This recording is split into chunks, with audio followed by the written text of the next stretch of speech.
Come on over. We got us a fight going on that's a good bit of fun. Django Unchained. The wild production of Django Unchained went on for several months as Quentin Tarantino tried to perfect his Western about slavery. Through the months and months of filming, the actors stayed committed to their roles, especially Leonardo DiCaprio. DiCaprio played slave owner Calvin J. Candy, and during one scene, he gives a speech where he slams his hand down on a table. During one take, he smashes a glass with his hand, instantly cutting it open and spreading blood everywhere. DiCaprio continued to stay in character during the scene, and even rubbed blood on Kerry Washington's face to make the moment even more intense. Eugh, now that's commitment. Pretty Woman. Even with the outlandish plot and the hooker with a heart of gold storyline, people still cannot get enough of Pretty Woman. If you manage to catch the film on your favorite streaming channel or through one of the countless cable reruns, pay attention to some of Julia Roberts' infamous cackle scenes. Her laugh practically made her a star, and the big laughs she uses in the movie are all genuinely her own. First comes when Roberts gets a true surprise. As Richard Gere shows her a beautiful necklace, he snaps the lid shut near her hand in a completely unexpected moment. Her loud laugh and giddy reaction was all Roberts, and the moment was kept in the final version of the film. Home Alone. Kevin McAllister made a lot of plans in Home Alone, but there's one thing his portrayer Macaulay Culkin never planned for from the experience: a scar on his finger. During the climax of the movie, Kevin gets hung up on the back of a door by Harry and Marv. Joe Pesci gets a little too into his vengeful role as he actually bites down on Kevin's finger and leaves the poor boy with a scar he can still see today. Alien. For an audience to feel the intensity and feelings of fear, actors need to portray them as genuinely as possible. In many films, filmmakers will keep things from actors to get those moments. Alien is one of the best examples of this, as several of the cast members had no clue exactly what would happen during the chestburster scene. No one expected to see the blood, guts, and moving alien creature to burst so suddenly and fast from the astronaut's stomach. The classic moment was made even greater thanks to the reactions and pure terror on the face of the cast. The Blair Witch Project. Thanks to the ultra-low budget of the Blair Witch Project, the actors actually felt stranded in the woods with limited crew members around them. The filmmakers who were there put a lot of psychological stress on the actors, shaking tents, creating scares, and providing them with very little food to increase their anger and anxiety. Many of the nighttime camping scenes featured real reactions from the actors, as they were truly frightened and scared from the experience in the woods. The Wolf of Wall Street. A movie moment was made when great actors Leonardo DiCaprio and Matthew McConaughey got to share some screen time together. While Matthew McConaughey was playing the role of Mark Hanna, he channeled his own rituals for one of the more memorable scenes in the movie. The meditation chant scene was an actual process McConaughey goes through before calming himself down before any movie role he plays. Obviously, the chant works, as he won the Academy Award for Best Actor back in 2014. Kramer vs. Kramer. Even 40 years later, it's still hard to watch the divorce and child custody battle presented in the classic drama Kramer vs. Kramer. When the Meryl Streep and Dustin Hoffman film was being made, the ending was supposed to be very different. Then, the director filmed the two stars casually talking on camera and using their real-life conversation to end the film. Dustin's line, "You look terrific," was genuinely delivered to Streep, while editing made it seem like the two characters were just talking. Die Hard. One of the most dramatic shots in the Bruce Willis action flick Die Hard is when Alan Rickman falls to his death from the top of the skyscraper. Rickman's face is full of shock and panic, not just because of great acting skills. The stuntman told him he would drop on the count of 3, when the actor was released much earlier than that. Just see the look of betrayal on his face and you'll realize how genuine the whole moment feels. Good Will Hunting. When acting opposite of Robin Williams, you could expect anything to happen, and Matt Damon had a chance to enjoy some of the actor's great improv while filming Good Will Hunting. The scene in question involves Williams telling a story about his wife farting. Turns out the whole thing was made up by the actor on the spot, and Damon's laughing is all real and unscripted. Of course, the whole brilliant scene ends up in the final film, showcasing another example of Williams' brilliance and legacy. Back to the Future Part 3. You would think the most dangerous part about filming the Back to the Future trilogy would be driving a DeLorean or using a hoverboard, but for Michael J. Fox, a noose almost derailed the whole production. To help make Marty McFly's hanging scene look more realistic, the actor allowed his body to dangle free on the rope. A miscalculation caused him to actually choke himself to the point where the actor needed to be hospitalized. The struggle is real with Marty McFly, and the highly dangerous scene was kept in the final cut of the film. Willy Wonka and the Chocolate Factory. The mystery of Gene Wilder's portrayal of Willy Wonka was even kept a mystery to the child actors on set. There were many moments the children were not expecting, and their real reactions were captured. This includes Wonka's first introduction, the infamous riverboat scene, and the scene where Wonka berates Charlie for drinking the fizzy lifting drink. Turns out owning a chocolate factory may make you a little mad sometimes. There's something about Mary.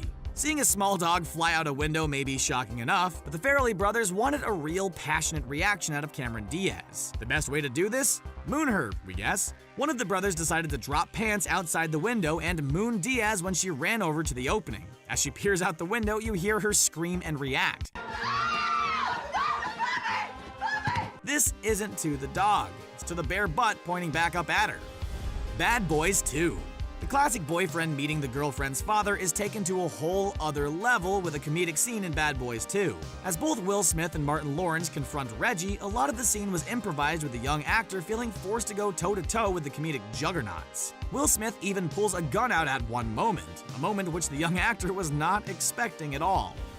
The Turning Point. Ballet is intense, and the crazy rivalries have been captured on film numerous times. Years before Black Swan, ballet fans got to enjoy The Turning Point. Each character was punished to the limit, and the filmmakers wanted some genuine reactions within the film.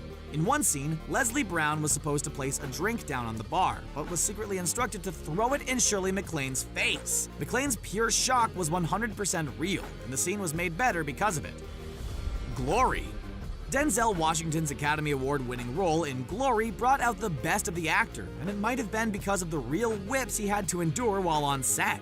When the director thought he wasn't getting into the character's struggles and punishment enough, Washington had an extended scene where a whip slashed across his back over and over again. Shortly after, it didn't take long for Washington to harness the emotions and struggles his ancestors had to go through for years. The Usual Suspects. One of the most iconic scenes in the crime film, The Usual Suspects, showcases a lineup of the 5 criminals and main suspects. What was supposed to be a serious shot turned into a laugh fest as the actors tried to contain themselves. Why were they cracking up so much during the scene?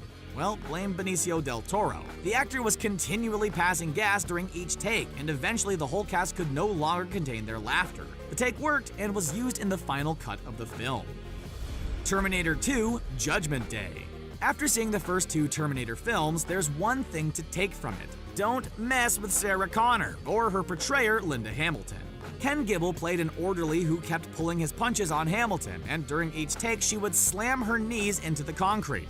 Getting fed up, Hamilton got her moment of revenge during the asylum escape scene where she makes good use of a mop handle by clobbering the poor guy and refusing to hold anything back. The scene feels extremely authentic and showcases why Sarah Connor will always be one of the greatest action stars of all time. Rocky IV. Sylvester Stallone has dealt with hundreds of punches throughout the whole Rocky franchise, but nothing comes close to the power of Ivan Drago. During the filming of Rocky IV, Stallone wanted actor Dolph Lundgren to give it everything he had. Stallone was hit with a punch so powerful he needed to get transported to the hospital by helicopter. Of course, just like Rocky, Stallone never stays down for the count and was able to return to film shortly after. The Shining. The Shining may be a masterpiece in horror filmmaking, but the true horror was felt by the actors who had to deal with the grueling and intense set. Stanley Kubrick loved pushing his actors to the limit, including Shelley Duvall. Duvall was verbally ridiculed and tortured with take after take of some pretty intense scenes. Her stress, crying, and emotion were all too real as she tried to escape the horrors of her husband and the haunted hotel. Lord of the Rings: The Two Towers. In a fantasy franchise like Lord of the Rings, there are not a lot of real elements. That is, unless an actor underestimates how hard and powerful a kick can actually be. In a scene during The Lord of the Rings: The Two Towers, Viggo Mortensen dramatically kicks a helmet. He then falls to his knees and screams. The reason? He actually broke his toe during the kick and was in so much pain he fell to his knees. The 40-Year-Old Virgin. Paying for and implementing CG chest hair effects would be far too costly and probably look a lot worse than Henry Cavill's CG mustache removal. This is why Steve Carell only had one choice when filming The 40-Year-Old Virgin: to actually get his chest hair waxed. No, Kelly Clarkson! The scene is a comedy classic, with Carell screaming for dear life, yelling out random things, and showcasing pain that nobody wants to endure. Casablanca.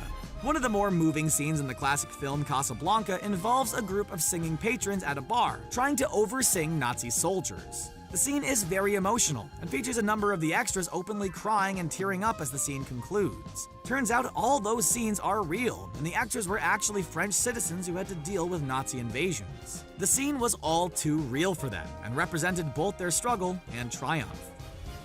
The Exorcist. In The Exorcist, who can forget the classic pea soup puke scene where a fountain of vomit streams out of the young possessed girl's mouth? The puke sprays all over the priest's face, sending him backwards with a look of shock and awe. Well, the look of shock was there for a reason. Filmmakers told him the puke would only launch onto his chest, but purposely aimed it towards his face to get a more natural reaction. Well, it worked, and the scene was made even better just because of the slight adjustment. Fight Club. One of Brad Pitt's best performances will always be Fight Club. He played his role of Tyler Durden to perfection, and even knew how to improvise in just the right moments. During a scene where Edward Norton was supposed to punch his shoulder, he punched his ear instead. Brad Pitt's reaction is 100% real as he exclaims the classic film line, "Why the ear, man?" Birdman. In Birdman, Michael Keaton really pushed his limits as an actor and was forced into some pretty uncomfortable situations. One of these situations was when he was forced to walk around Times Square in just his underwear. For the scene, some paid extras were inserted to the shot, but Times Square remained open to the public. Watch closely to see the real reactions of workers and tourists as Keaton wanders by in just his underwear. What's wrong with me?